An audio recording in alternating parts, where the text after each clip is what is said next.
पोहोचलेला आहे. आता निश्चिंतीने पावलो विसावा, हा विसावा आपल्याला प्राप्त करायचा आहे.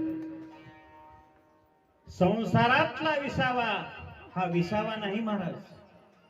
आपल्याला वाटतंय आता झाले, आता लेकरं बाळ सगळं झालं, आता काय करायचंय, आता निवांत अशा प्रकारचा काय करायचा आहे, विसावा घ्यायचा आहे, विसावा घ्यायचा आहे. पण विसावा मिळत नाही, उलट त्या म्हाताऱ्याला जास्त काम लागतात. इको बंद करा.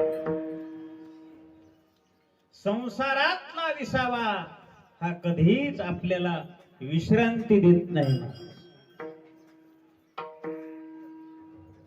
आपल्या वारीमध्ये चला की साहेब पंढरपूरला जाऊ, आषाढीची वारी आहे, कार्तिकीची, चला पंढरपूरला जाऊ, चला. ते म्हणले बखळ येऊ वाटाले हो महाराज, पण काय करावं, हा संसार आम्हाला सुटत नाही. एकदा रिटायर झालं की तुमच्या संगच म्हणले. कधी बोला की काय झाल्यावर, रिटायर झाल्यावर तुमच्या सोबत. योगायोगानं गुरुजी काय झाले, रिटायर झाले महाराज, रिटायर झाले. पुन्हा विचारलं गुरुजी चला वारी आहे, पंढरीची वारी आली जवळ, चला.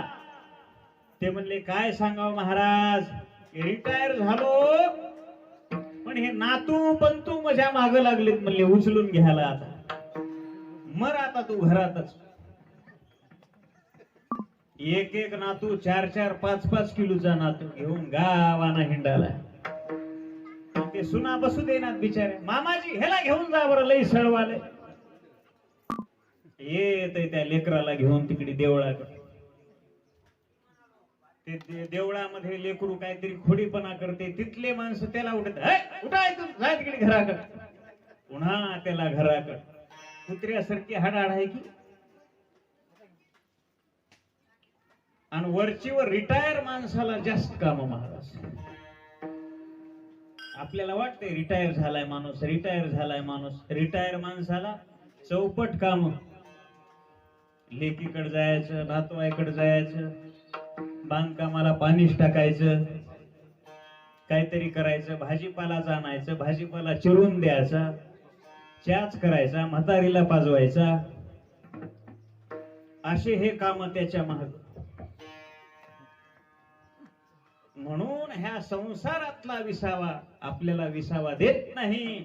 हा विसावा आपल्याला क्षणिक विसावा वाटते, पण खरा विसावा तो पांडुरंग परमात्मा.